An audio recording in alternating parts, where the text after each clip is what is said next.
Hey there, my name is Tammy Stone, and I'm a LightNet collaborator. And we're here today interviewing Ashley about her spoon bending experience. Very excited to hear that today. We're actually on a quest to interview 100 incredible people who've accomplished spoon bending, telekinesis, similar things like this. And if you actually know someone that could be interviewed for this purpose, reach out to the team at lightnet.org, and we'd love to hear about it. Um, and yeah, as part of it's all part of our mission to share this most valuable knowledge on the planet. So if you're interested in finding out more about telekinesis, spoon bending, or any other labs that we have, check them out at lightnet.org. Okay, Ashley, so thanks so much for joining us today. I am so grateful to be here. Wow, it's exciting. Thank you, Tammy, for inviting me to express and share the awesomeness of spoon bending. It's just been such an amazing adventure with LightNet. Yeah, it's honestly like I went to the first time I ever witnessed spoon bending was with LightNet at the Contact 250 event last year, and it totally blew my mind. It's something you definitely need to see in person, or at least virtually, to even wrap your head around the fact that it's real. So I guess like what attracted you first to being able to want to bend a spoon in the first place? Oh my gosh, I think when I was little, I knew about it a little bit and would love to have experienced it, but never knew that I could generate that form of telekinesis. I've done other forms, but not that form, like moving water and moving smaller elements, sticking pennies on a wall, doing different things. Oh, But bending utensils I hadn't thought of yet. And then I met Zinka in person, our CEO and founder of LightNet, and she shared with me some bent spoons. And in the bent spoons, I had noted with her that the frequency of the bend of the spoon was of a lower frequency on our metaphysical friends, David Hawkins' map of consciousness list. And wow. he rated things in frequencies. And when it's under 200 on his scale, it's kind of push and force to make things happen. So I said, what if we could bend at a higher level, maybe up in love and synchrony and trust and courage, and maybe even above 600, where we could illustrate the telekinesis as an external situation, moving a spoon, and recognizing that we could do that work inside of ourselves, that we could heal bones, heal Wow. blood vessels, heal different aspects of our physical body by having a physical representation of a bent spoon. Wow. Oh my gosh, Ashley. So I didn't even realize this. You're like no stranger to telekinesis. No stranger to telekinesis. Thank you for asking. Yeah, like so. I guess I just didn't want to roll over that. So you've played with telekinesis since you were a child. Is that what you said? Yes, I'm not sure that I call it played with telekinesis. I think I just did things naturally and didn't know that other people could or couldn't do it. Right. Right. Yeah. It's And I don't think I focused on it as much as more is focused on. I didn't realize I was going to grow up and be a nurse and be inside of Western medicine and critical care and then move from that space into energy medicine. So I didn't know in my childhood that that was kind of going to be my future path. mm, And so in that process, when I was doing telekinetic activities, it was more focused on healing the body. wow.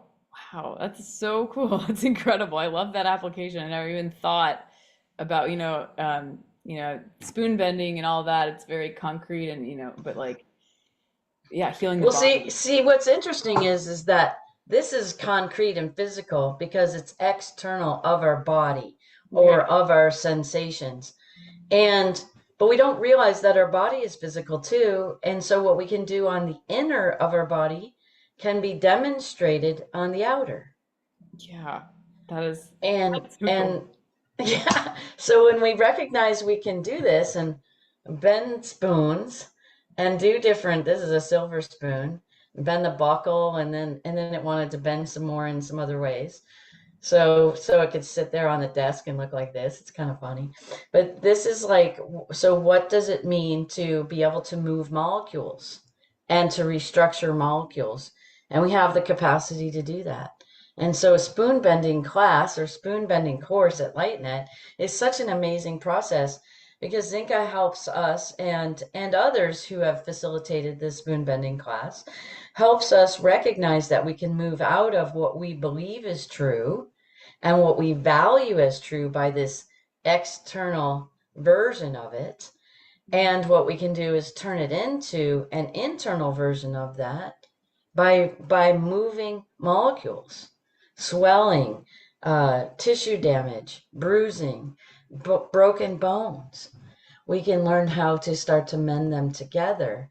But we're so used to kind of destroying things in our world and breaking things apart, but how do we actually bend them to come back to their original position? So in yesterday's spoon bending class, I was working on that, and it didn't quite work out because we were working on different brainwave patterns to have in our mind on how to focus the energy to move the molecules. Okay. Okay. And we're gonna get into like the step by step for you. I'd love to hear that. But first, like, walk us through the first time you decided to bend a spoon. Like, what was that like? I did it after Zinka invited me about 20 months ago or a couple years ago to come to her spoon bending class live in Sedona, Arizona. So I was like, oh my gosh, why do I need to go to a spoon bending class? I'm like, I kind of already know how to do it. I don't do it regularly, and I don't reproduce it with myself or other people regularly. So I'm like, maybe this will be useful as I support children and families energy, master their energy to help themselves heal and to access self-healing from within. So I said to myself, I'm going to go and attend. And so going and attending, I meditated just before creating impeccable intentions and to work in a group dynamic to raise the frequency of our energy together to bend spoons together. And then Yogananda came into my field, Paramahansa came into my field, and he says, I'm coming with you. And I said, that's awesome. Why would you want to come with me? And he goes, well, to support you and Zinka and everyone raising the frequency of the group dynamic to a higher frequency of telekinesis and bending the spoons.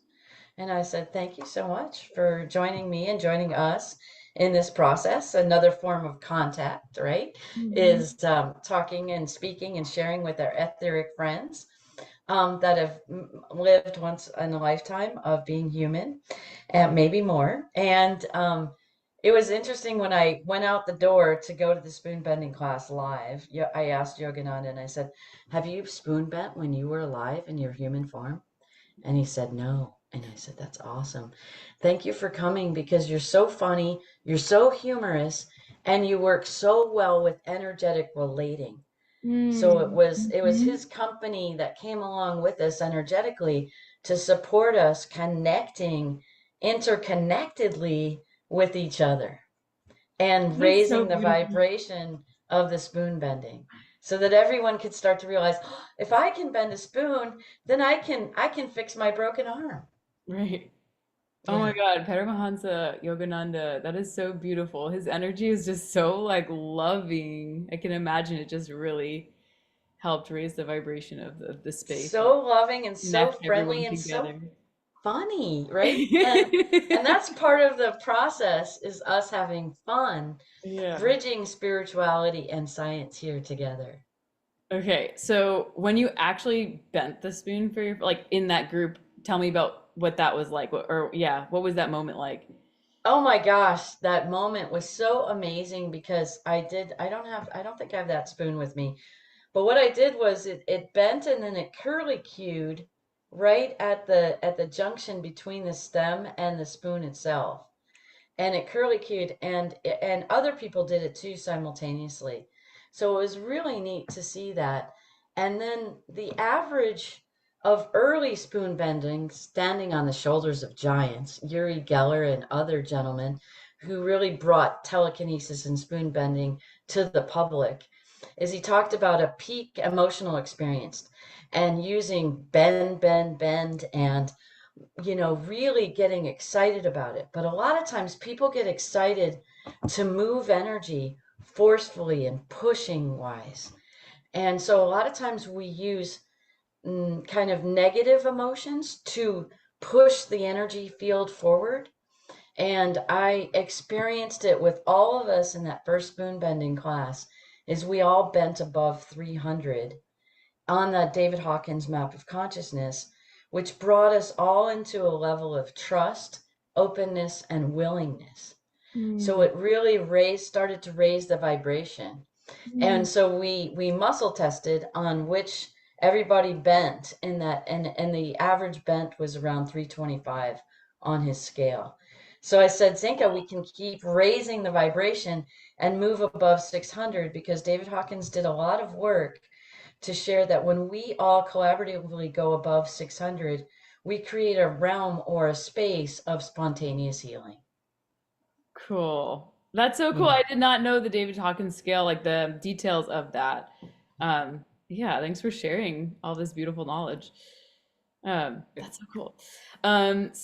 Okay, so now if you were going to explain actually how to do it, like, so you're sitting here, you have your spoon, walk me through the steps. Okay. Well, I kind of I just want to share without being vain or funny, is I'm a little bit advanced.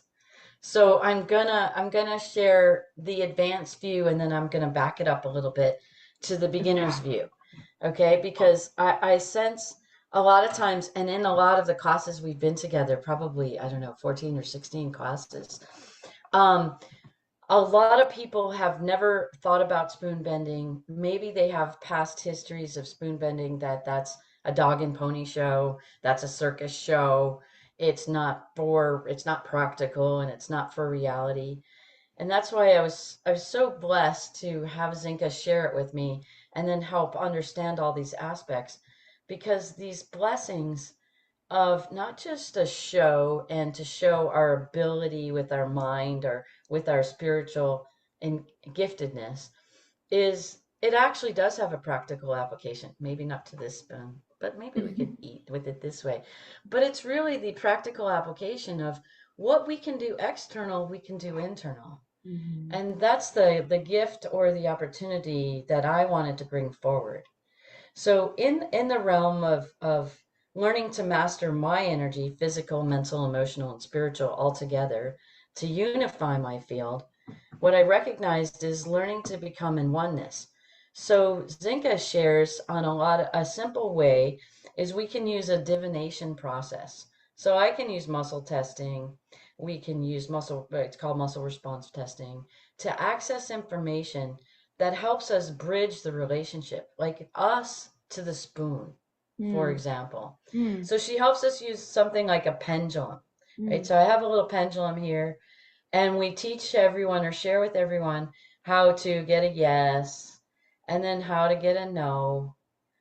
And then it kind of does that, right? And then you program it to support answering for you. So then you can put the spoon or the fork or the utensil right in front of you, and you can say, will the spoon bend for me today or in this moment? Yes, it will. Okay, or the fork. And then what I've done is I've gone to higher levels of discernment about how to create the spoon to bend with me, mm, so that I can be one with myself, my body, to support helping heal my body. So I wanted to demonstrate these advanced ways to do it, not to be like ahead of people, but to validate and share that this work can be done even inside our bodies. So what I did was I talked to the pendulum in the universe and asked the pendulum to respond with universal answers, not just what I want to hear or experience. mhm. And so then what I do is I say, I become one with the fork and myself. And as the fork is one with me and I am one with the fork, will the fork bend with me today? And it says yes. It says something different too.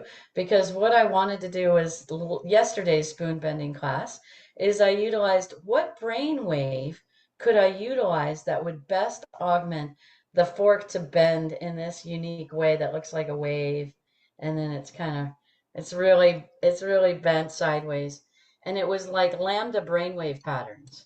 Mm. So what I did was I went into epsilon brainwave patterns. So I went blank mind, no attachment to outcome, no agenda, having an impeccable intention of bending the fork,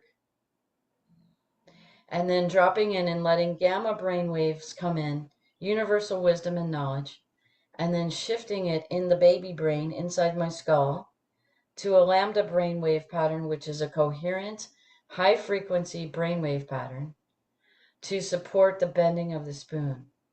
But then I also asked the universal wisdom and our group consciousness on Zoom or on video recording is so we were all distant and remote with each other, and to support everyone else, augmenting the brainwave pattern that they would like to enjoy and experience to bend their spoon so that we could all do it together cohesively.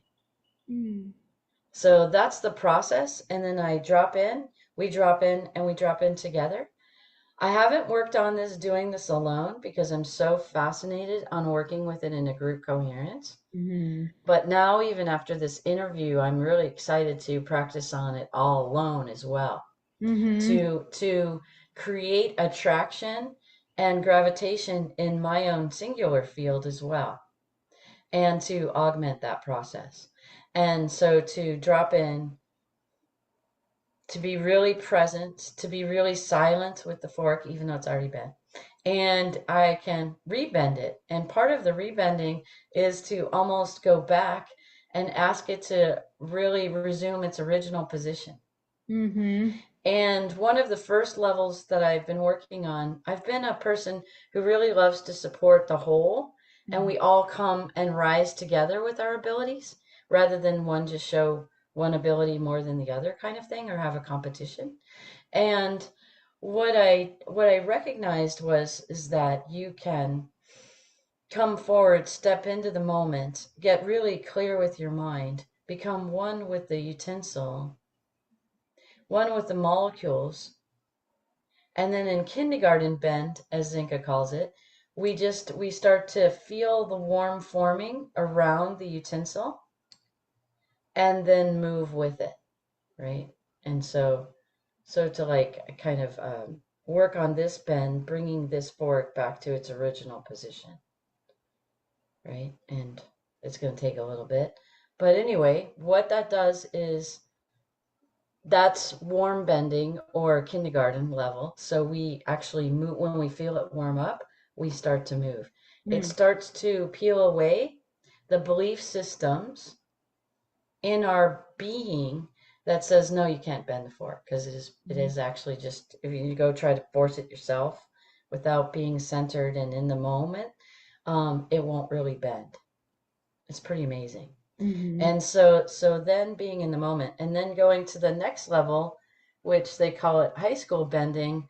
And it took me 18 months to learn high school bending. So I had something in my belief system individually that kept me from determining that I could actually bend the spoon Oh itself wow, yeah, and there. buckle it and Yeah, that buckle must be it, really right? hard. Yeah. Yeah, it was really challenging, and it was when I went one with the spoon and the spoon was one with me, and our consciousness were not separate.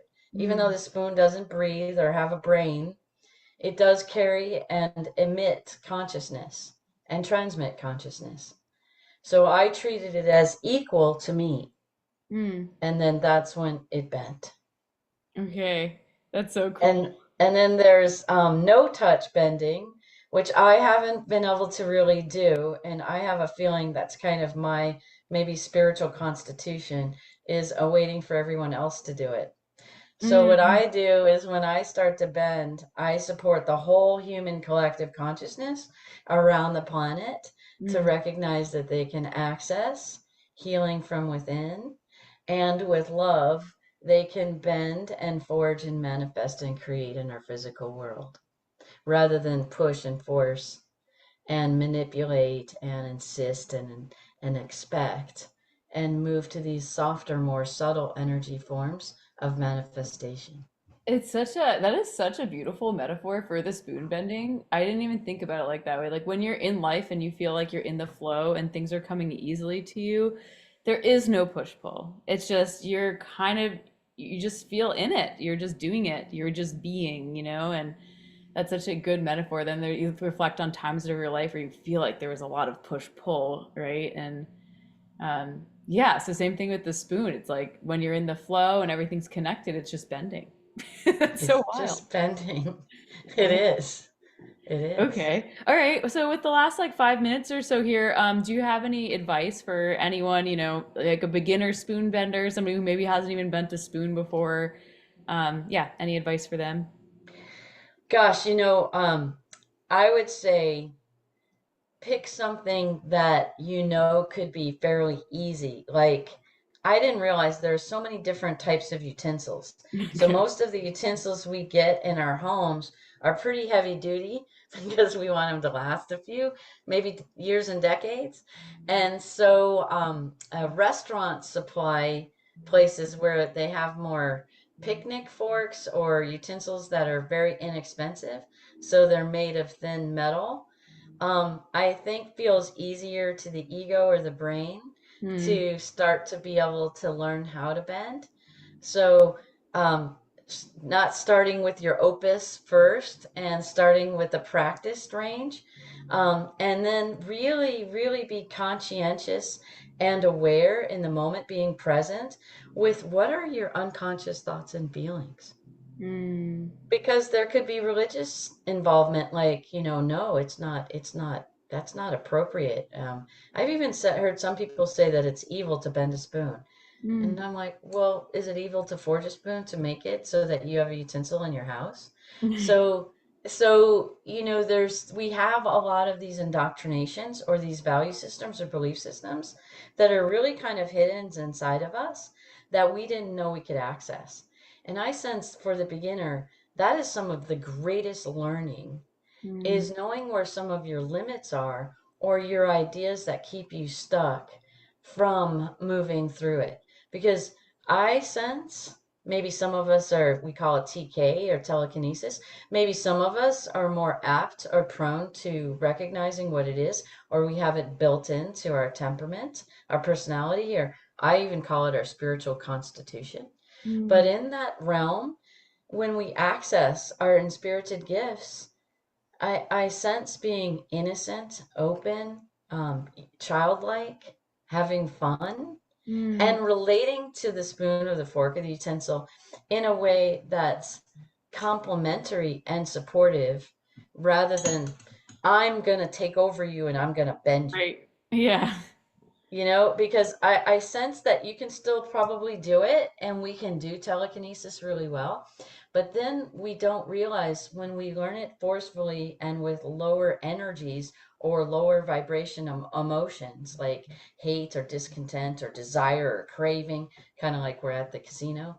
When we have those frequencies inside of us, it is easier to push molecules around.